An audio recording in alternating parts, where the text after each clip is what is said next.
My good men and good ladies, welcome back to House Mars TV. There's a lot of excitement in the Red Rising community with Lightbringer coming out in July, and a lot of people have expressed interest in a series recap. So today, I'm going to be breaking down the first books of the series to help bring you up to speed. So, let's get started.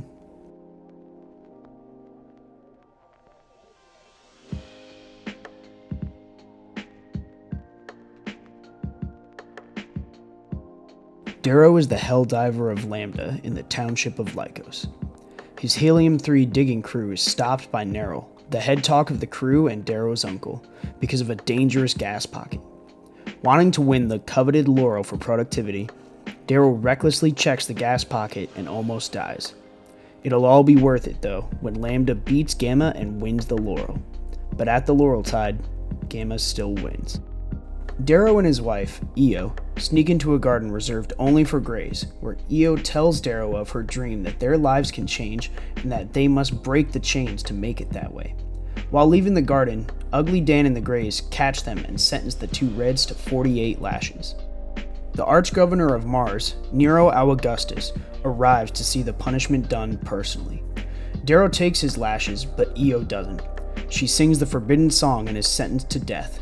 Before she dies, she tells her sister, Dio, a secret that Darrow never gets to hear.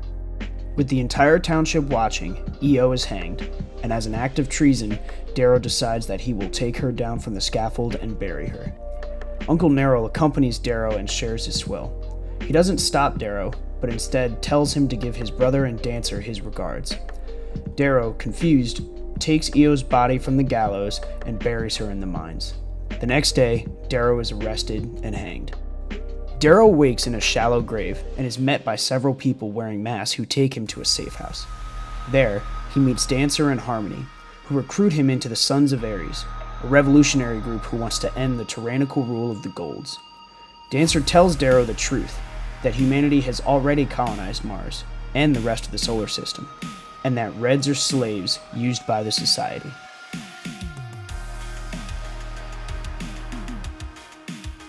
Dancer takes Darrow to Mickey, who carves Darrow into a gold so that he can infiltrate the society at the highest levels. His body is remade by Dancer, and he is educated by Mateo, a pink with the Sons of Ares. Darrow applies to a school known as the Institute, and absolutely crushes the entrance exam. He does so well, he's investigated for cheating. The Sons know little about the Institute, except that it is a competition, and those who win become Peerless Scarred. Darrow's task is to win at the Institute so he can be placed into the upper echelons of the Golds, where he can continue their plan to destroy the society. Before reaching the Institute, Darrow meets Cassius Albellona, his brother Julian Albellona, and Severo Albarca. During the student draft, Darrow is chosen 10th and placed in House Mars. He meets the rest of his housemates at a dinner where we are introduced to Priam, Titus Auladros, Roque Alfabii, Antonia Auseverus, Quinn, and several low drafts: Screwface, Clown, Weed, and Pebble. The first night at the Institute, Darrow awakes to a brutal beating by Obsidians and is taken to a room with Julian. Fitchner, the House Mars proctor, enters and tells them that this is their first test, the passage. He drops a single House Mars ring on the floor and tells them only one will leave the room. Darrow, knowing what must be done, kills Julian and takes the ring.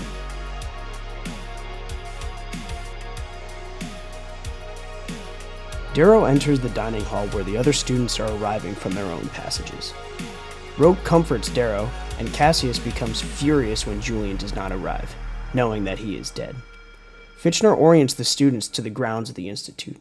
He explains that to win, they must conquer the other houses by turning them into slaves with their standard, a model of the society to make students gain appreciation for what their ancestors did in the conquering and to learn why gold rules. The lead contenders for House Leader, called the Primus, are the duo of Darrow and Cassius, Titus, and Antonia. After failing to pick a leader, the house breaks into tribes. Darrow and Cassius end up with the low drafts, Roque, Quinn, and Leah. Titus and his band of high drafts tries to raid the closest house, House Ceres, to no avail, while Antonia and her tribe scheme. While out scouting, Darrow and Cassius get trapped in a lake by Mustang, a girl Darrow has seen from before the Institute and who apparently leads House Minerva. Darrow and Cassius get out of the lake thanks to Severo, who has taken to wearing a wolf cloak. They raid House Minerva, steal their cook and their standard. When they return to House Mars, conquered by Mustang, Darrow defeats the Minervans and regains control of the castle, the House Mars students, and their slaves. Darrow, now the de facto leader of House Mars, has to pass judgment on Titus, who brutalized and assaulted females in the castle. Darrow interrogates Titus in the dungeon about why he did it, and Titus uses the word bloody damn by accident, and Darrow realizes that Titus is a Red. Darrow lets Cassius kill Titus in a duel, against the recommendations of Roke and Quinn, because Cassius thinks Titus killed Julian in the passage. Mars follows Darrow, but the house remains divided. Now, Darrow sets his sights on House Minerva. His plan is to unite with House Diana to defeat House Minerva. House Mars and Diana assemble outside the Minervan castle where Darrow challenges Pax to a duel.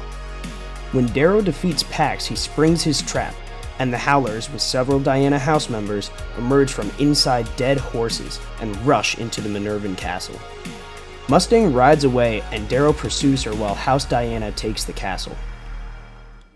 House Diana refuses to honor their agreement with Darrow, but he traps them in the Minervan castle with no food or water and no means of escape. After 3 days, they submit, and Darrow now controls 3 houses and is officially the Primus of House Mars. But then, Antonia betrays Darrow. Antonia kills Leah and Roke goes missing. Cassius wakes Darrow and tells him they found Roke. As Darrow and Cassius ride in the woods, Darrow knows he's been tricked. Cassius found out from a data cube given to him by one of the Jackal's servants, Lilith, that Darrow killed Julian. Cassius stabs Darrow and leaves him to die.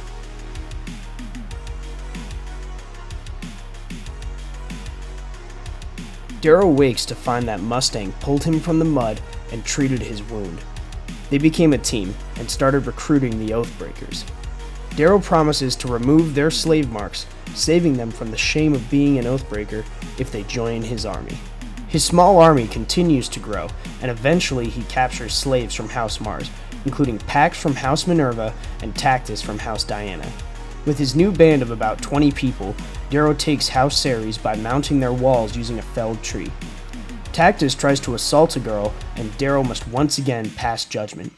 Instead of only punishing Tactus, Darrow shares in the punishment. After Tactus is whipped, Darrow makes Tactus whip him. Confused and taken aback by the situation, Tactus gives several weak lashes before Darrow takes the whip and gives it to Pax.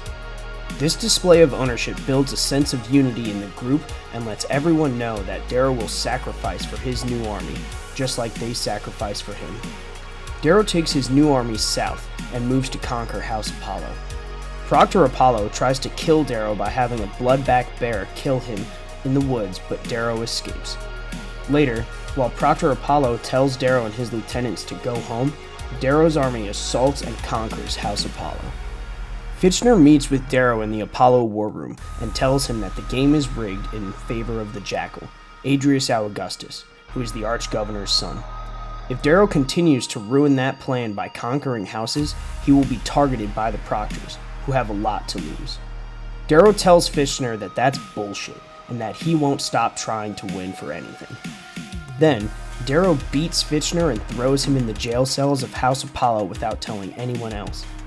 Darrow and his army move to House Jupiter, where he eventually meets the Jackal of House Pluto, who disguised himself as a member of House Jupiter. The Jackal kills Pax and escapes thanks to help from the Proctors. As Darrow and his crew chase the Jackal, Proctor Apollo appear and hoist Darrow high in the air, ready to kill him. Apollo tells Darrow that they have taken Mustang and will ruin her if Darrow does not lose in his next battle with the Jackal. Darrow says no, and Proctor Apollo lets go of him, but Darrow doesn't fall. Darrow is wearing Fitchner's stolen grav boots, which keep him floating. He then kills Proctor Apollo and returns to the Howlers to begin an invasion of Olympus, the floating fortress of the Proctors. There, Darrow finds all the proctors and subdues them, while the rest of his army is ferried to Olympus to help with the assault. Severo goes to the communication room where the video feeds are edited before they are sent to the drafters. He edits the footage so they have evidence of the Archgovernor's cheating, and also gets rid of when Darrow says bloody damn to Apollo. This makes Darrow think Severo may know of his secret, but Severo mentions nothing of it. Darrow finds Mustang and sends her to capture her brother while Darrow prepares to defeat Cassius and House Mars. Later, Darrow finds out that Mustang's real name is Virginia Au Augustus, the Jackal's twin sister. Fearing the reunion of the Augustus siblings, Darrow prepares for a battle.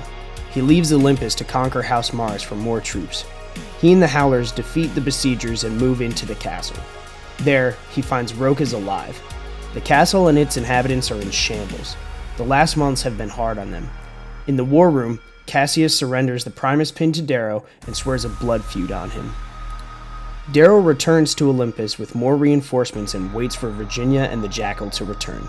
When Virginia returns, to Darrow's surprise, she brings the Jackal bound and gagged. The game is over. Darrow has won. Archgovernor Augustus and the drafters arrive to give their congratulations. The Archgovernor pulls Darrow aside and tells him that if he does not make the cheating known, he will make Darrow a lancer in his house and set him up for success and prestige. Darrow accepts and swears fealty to Nero, beginning the next phase of his fight against the Society. Thank you all for joining us today for this quick recap of Book 1 from Red Rising. If you liked the video, make sure to hit the like button, and if you want to see any of our future videos, make sure you subscribe. If you have any ideas for new videos that you want to see, leave them down in the comments. Thanks for stopping by, and we'll see you next time on House Mars TV.